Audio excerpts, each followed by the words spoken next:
पतिं सुरगुरुं वन्दे जगत्कारणं वन्दे पन्नगभूषणं मृगधरं वन्दे पशूनां पतिं वन्दे सूर्यशशाङ्कवहिनयनं वन्दे मुकुन्दप्रियं वन्दे भक्तजनाश्रयं च वरदं वन्दे शिवं शङ्करम् ॐ मृत्युञ्जयाय रुद्राय नीलकण्ठाय शम्भवे अमृतेशाय शर्वाय महादेवाय ते नमः।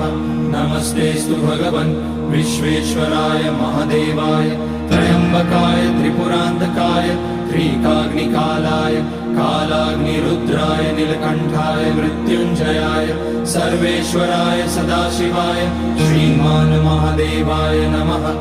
ॐ नमः शम्भवाय च मयोभवाय च नमः शङ्कराय च मयस्कराय च नमः शिवाय।